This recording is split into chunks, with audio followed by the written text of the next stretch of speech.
Assalamualaikum warahmatullahi wabarakatuh. Selamat pagi anak-anak. Kembali lagi kita bergabung di pelajaran matematika.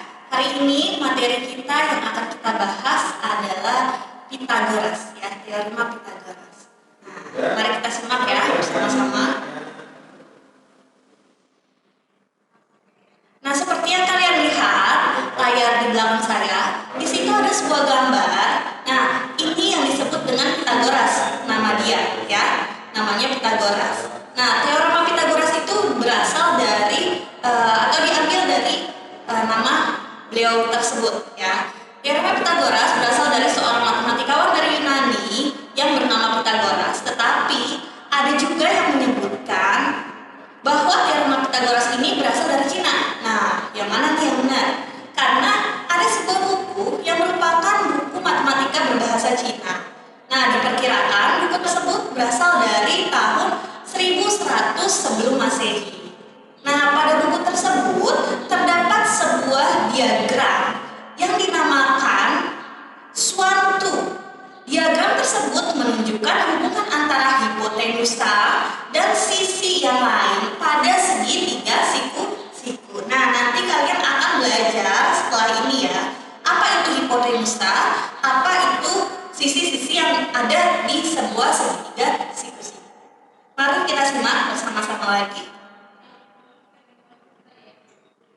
Nah, di teorema Pythagoras kita akan belajar tentang kuadrat dan akar kuadrat bilangan sebelum kita masuk ke teoremanya ya.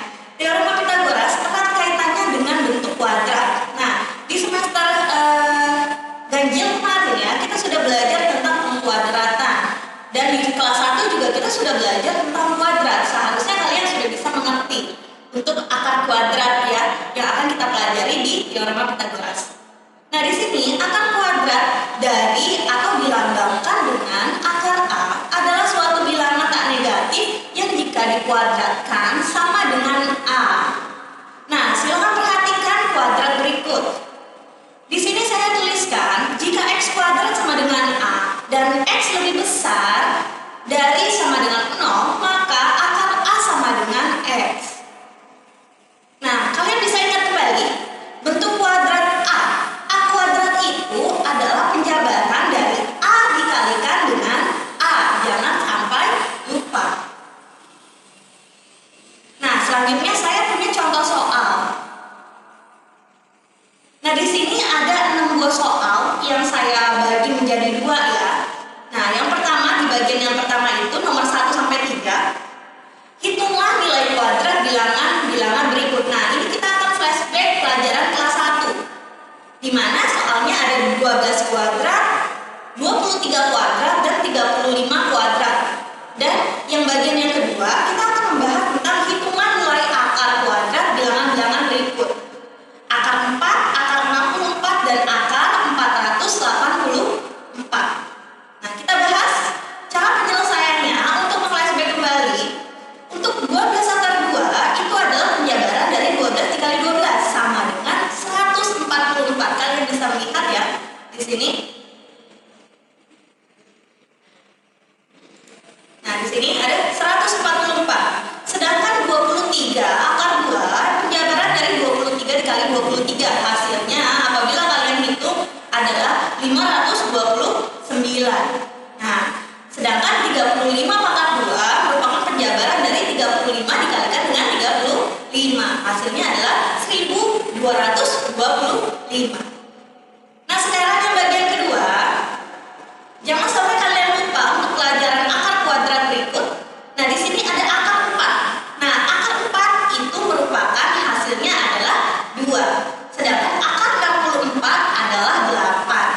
Dan akar 484 adalah 22. Jika kalian perhatikan di soal bagian kedua ini, nah, bentuk akar ini merupakan bentuk dari perkalian kuadrat ya. Seperti akar 4. Akar 4 itu asalnya dari 2 pangkat 2.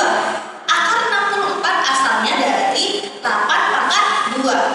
Begitu juga akar 484. Itu asalnya dari 22 pangkat 2. Nah, yang membedakan kalau yang di sebelah kiri ini diakarkan, sedangkan yang di sebelah kanan hasilnya dipangkatkan 2.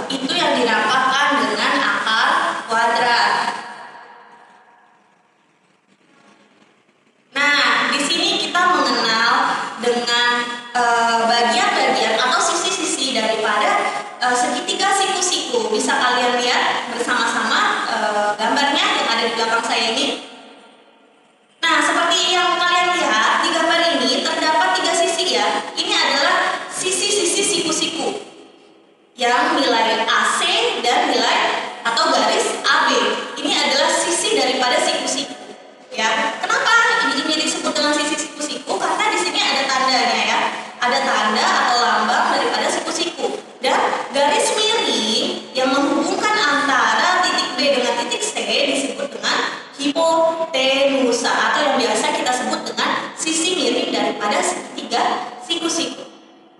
Nah, di sini saya akan mengajarkan tentang prinsip daripada teorema Pythagoras tersebut. Nah, di sini teorema Pythagoras merupakan sebuah teorema yang berhubungan dengan segitiga siku-siku. Perhatikan bagian-bagian dari sebuah segitiga siku-siku di samping. Nah, yang tadi saya bilang ya, bagian-bagiannya di sini ada sisi-sisi daripada siku-siku, sedangkan di sini ada di garis BC ada hipotenusa. Nah, sisi-sisi yang membentuk sudut siku-siku yaitu sisi AB dan sisi AC dinamakan sisi siku-siku. Dan adapun sisi depan sudut siku-siku, nah di sini ada depan sudut, di sini ada sudut siku-siku ya, ada tandanya di sini. Di depannya itu merupakan sisi terpanjang dan dinamakan dengan hipotenusa atau sisi miring. Nah, kalian bisa ingat kembali, segitiga siku-siku itu adalah segitiga yang besar salah satu sudutnya adalah 90 derajat. Nah, bagaimana? Sampai sini lumayan mudah bukan untuk pendahuluan daripada teorema Pythagoras. Nah, sekarang kita akan bahas tentang rumus daripada teorema Pythagoras. Tadi kita sudah mempelajari sisi-sisi daripada segitiga siku-siku, sekarang rumusnya itu. Nah, di sini ada segitiga ya, ada segitiga ABC. Nah, dari segitiga ABC kita tahu di sini saya menuliskan ada A kecil, B kecil, dan C kecil. Nah, yang A kecil itu berarti kan garis atau sisi BC. Nah, ini bisa disebut dengan sisi A. Kenapa sisi A? Kenapa dia disebut dengan sisi A? Karena dia letaknya ada di depan sudut A. Kalau kalian lihat di sini, di sisi A dia ada di depan sudut A, makanya dia disebut sisi A. Sisi yang berada di depan sudut A. Sedangkan yang di sebelah kiri di garis atau di sudut yang menghubungkan antara sudut A dengan sudut C ini atau garis AC, ini ada huruf B. Huruf B itu disebut dengan sisi B. Kenapa? Karena dia ada di depan sudut B. Nih, ini sudut B ya. Di depannya ada garis B. Sedangkan yang di sini ada C kecil, itu disebut dengan sisi C karena dia ada di depan sudut C. Nah, rumusnya itu sendiri pada segitiga ABC yang siku-sikunya di A berlaku A kuadrat atau garis A kuadrat sama dengan garis B kuadrat ditambah garis C kuadrat ya. Jadi dalam bahasanya, apabila kalian mencari sisi miring atau hipotenusa, itu merupakan gabungan dari penjumlahan sisi-sisi yang membentuk sudut siku-siku dan dikuadratkan ya. Nah, selanjutnya di sini ada panjang sisi daripada segitiga siku-siku. Nah, kamu telah mengetahui bahwa pada sebuah segitiga siku-siku ABC dengan BC sebagai hipotenusa, tadi kalian sudah lihat ya, BC adalah hipotenusa, berlaku hukumnya A kuadrat sama dengan B kuadrat ditambah C kuadrat. Hubungan tersebut dapat dinyatakan dalam berbagai cara yang saling ekuivalen sebagai berikut.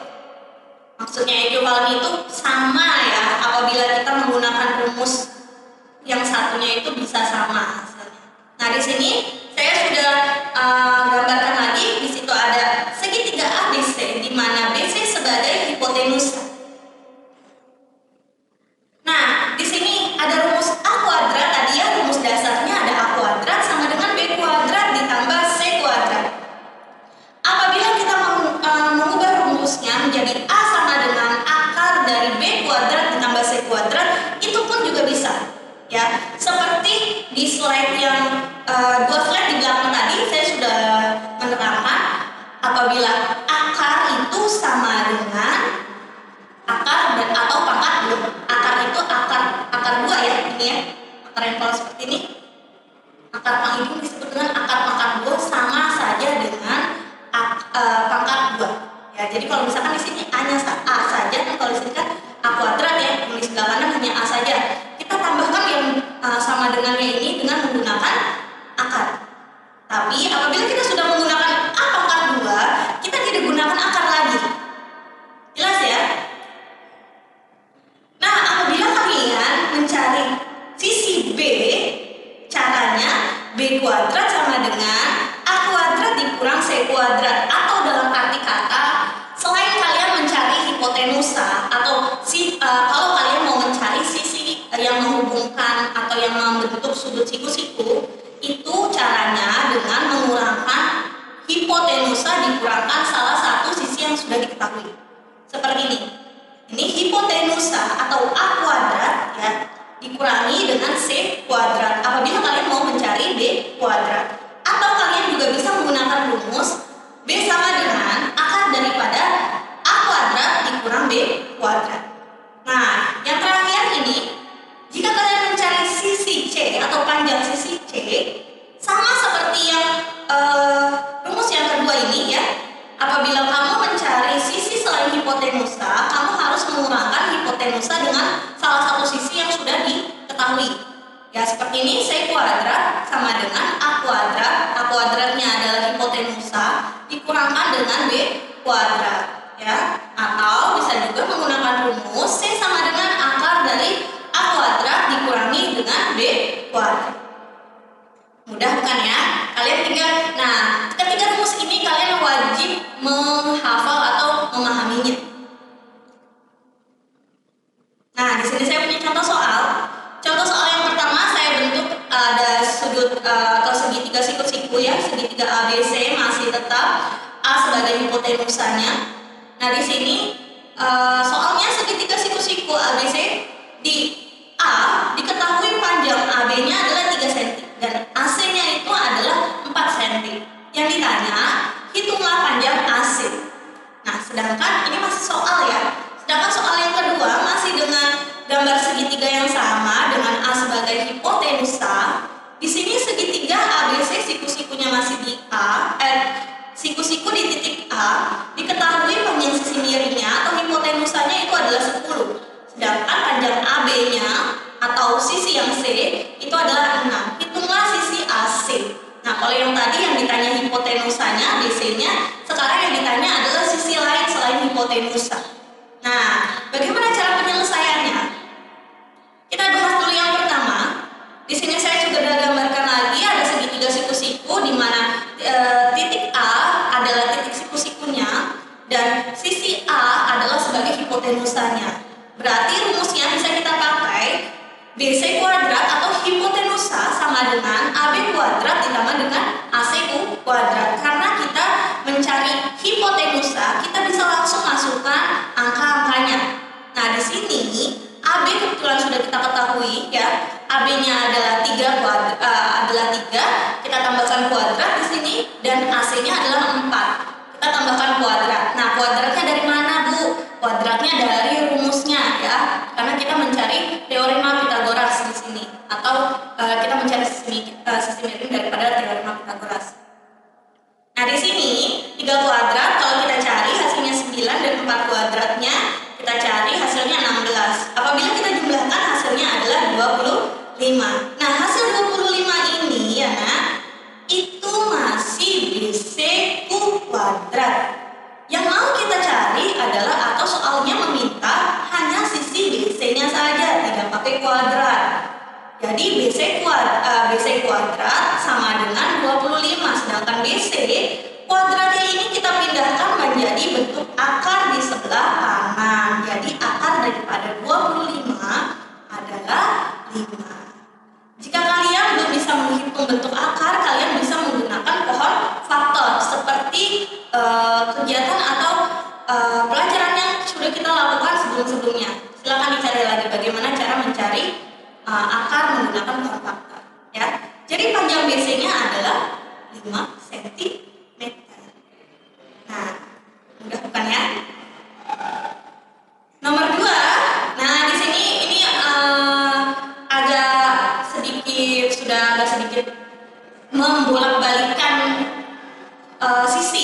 di sini.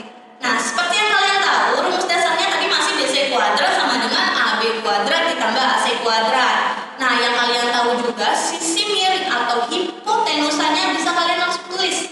Jadi BC kuadratnya bisa kalian langsung tulis jadi 10 kuadrat di sini. Sama dengan AB-nya juga tadi sudah diketahui, AB-nya adalah 6. Jadi di sini kita tulis 6 kuadrat ditambah AC kuadrat. Kenapa? Karena ini adalah yang ditanyakan tadi ya. Nah, 10 kuadrat kita jabarkan menjadi isinya 100, sedangkan 6 kuadrat adalah 36 ditambah AC kuadrat. Nah, bagaimana cara kita mencari AC? Nah, angka 36 ini kita pindahkan ke sebelah kiri supaya lebih mudah ya. Apabila di sini kita pindahkan sebelah kiri yang tadinya positif menjadi negatif ya. Jadi 100 dikurangi 36 isinya akan menjadi si AC kuadrat. Atau bisa kalian tulis juga dengan AC kuadrat sama dengan 100 dikurangi 36. Itu pun sama saja. Supaya mempermudah kalian biar kalian tidak bingung ya. AC kuadrat isinya adalah 64. Tapi yang ditanya adalah AC-nya saja. Ya, tidak pakai kuadrat.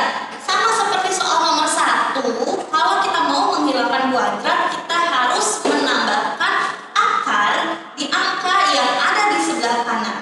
Jadi, AC sama dengan akar daripada 64. Nah, perkalian berapa yang hasilnya 64? Apabila dikalikan dengan 2 kali atau dikuadratkan hasilnya 64.